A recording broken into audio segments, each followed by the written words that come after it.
자, 우리가 이제 요 며칠 동안 이 얘기 많이 했잖아요. 과연 명룡대전은 현실화되는 것일까? 물음표. 그런데요, 이제는 물음표가 아니라 마침표를 딱 찍어도 될 것 같습니다. 원희룡 전 장관의 목소리가 준비가 되어 있습니다. 먼저 들어보시죠. 대한민국이 앞으로 나가야 되는데 돌덩이 하나가 자기만 살려고 이 길을 가로막고 있습니다. 이 돌덩이가 누군지 여러분 아시죠? 제가 온몸으로 돌덩이를 치우겠습니다.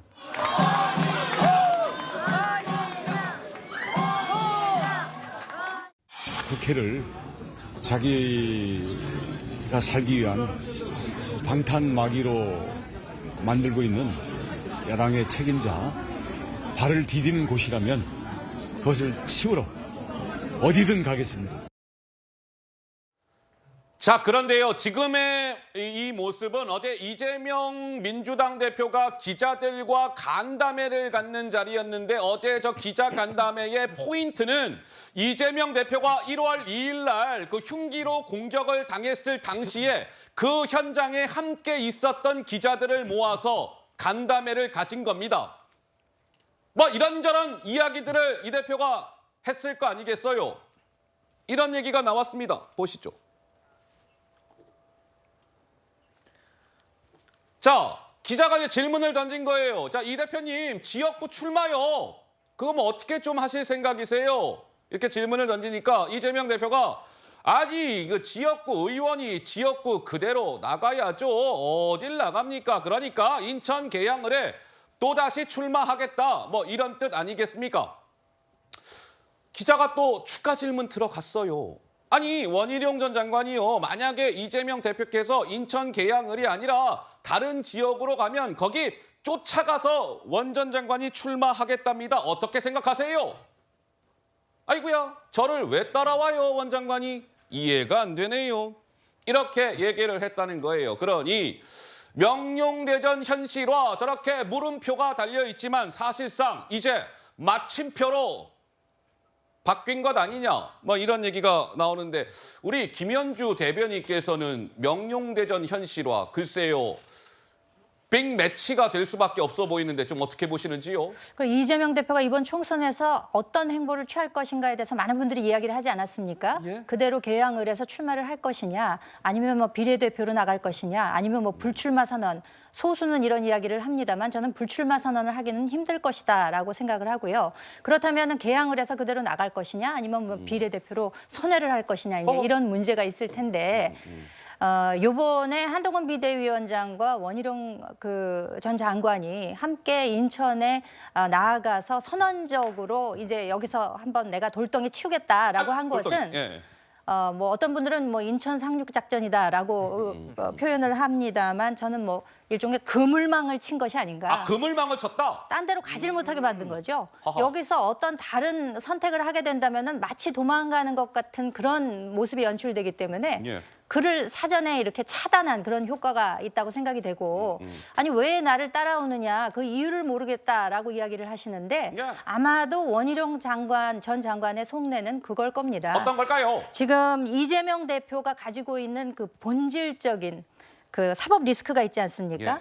그로 인해서 이재명 대표가 민주당의 대표가 된 이후에 민주당이 사당화의 길을 걷고 있고, 예. 이것이 민주주의를 표방하는 대한민국의 도상에 걸림돌이 되고 있다. 그렇기 때문에 그 돌덩이를 치워야 하는 것이 나의 임무다라고 이야기를 했기 때문에 민주당의 민주주의가 회복되는 데 있어서 내가 그 돌덩이 치우는 역할을 하겠다라고 선포한 것이기도 하거든요. 네네. 그렇기 때문에 그 이유에 대해서는 아마 원희룡 전 장관이 그런 뜻으로 돌덩이 치우겠다. 예. 그리고 또 어딜 가든 따라가겠다. 이렇게 이야기한 것이 아닌가 싶습니다. 물론 지금 이제 인천 계양을 해서 명룡대전이 사실상 현실화될 가능성은 높아졌어요. 왜?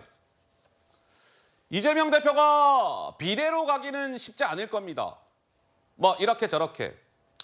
그리고 개항을 떠나서 다른 지역으로 가는 것도 아마 쉽사리 판단하기 쉽지 않을 거다. 이런 관측이 많아요. 그렇다면 남은 선택지는 또 뭐가 있을까요? 불출마가 있을 터인데 그것도 좀 지켜봐야 된다라는 해석이 나오고 있기 때문에 그렇다면 남은 건 인천 계양을에 재출마하는 거 아니겠어요? 그래서 명령대전이 현실화될 가능성이 낮아졌다? 커졌다. 뭐 이런 겁니다. 지난번 결과 그래픽을 넣어주세요. 자, 이재명 민주당 대표가 2022년 재보궐선거에서 인천 계양을 해서 배지를 단 거 아니겠습니까? 그때의 결과를 한번 보시지요. 국민의힘의 그 당시 후보는 윤형선 후보, 지역에서 의사를 오래 했던 분이죠. 그래서 결과는 8,403표 차이. 서정옥 변호사님, 이번에는 윤형선 후보 저 자리에 원희룡 전 장관이 들어간다면 어떠할까요? 뭐 저는 이제 저 어제 방송에서 예. 이름대로 된다 했잖아요. 이름대로 어제 방송에 예. 원희룡이 원, 어허. 1, 이재명은 2. 저는 원희룡 전 장관이 이제 그 승리할 걸로 이렇게 그 기대를 하고 있는데 예. 상당히 그 다만 이제 그 저희가 이제 그 공천에서 예. 상당히 그 포용을 잘해야 됩니다. 그 김경률 회계사도 예. 거기 김성동 위원장 있었잖아요. 네. 여기도 이제 윤영선 지금 의사 이분이 그 고생을 많이 했거든요. 예. 저는 어떻게 과연 포용을 잘해서 시스템에 따른 이제 공천이 돼가지고 정체적으로 이게 힘을 합쳐야 돼요. 네. 여기에 공천에 분란이 있어서는 안 되거든요. 이렇게 협조한다면 윤영선 이분이 얻었던 표에다가 그다음에 원희룡 전 장관의 개인기, 네네. 개인표가 있죠. 이걸 합치면 저는 뭐 상당히 좋은 승부가 된다. 이렇게 예측하고요. 예. 여기서 이제 그 이재명 대표가요. 이재명 대표가요. 지금 이제 그 비례는 제도를 봐야 됩니다. 지금도 이게 만약에 연동으로 간다면 저는 탈당을 해야 되잖아요. 그럼 이게 노지만 만약에 병리병으로 과거로. 바뀌면 예. 비례로 갈 가능성이 남아 있단 말이에요. 알겠습니다. 뭐 이제 이 뭐 선거 결과에 대한 전망은 사실은 의미가 없는 겁니다. 어떻게 결과가 나올지 그거는 뭐 이제 그때 뚜껑을 열어봐야 아는 것이니까 뭐 이제 말씀 중에 나오는 이야기들은 이제 패널분들의 개인 전망이자 관측 정도의 수준이다. 뭐 이렇게 참고해 주시고요.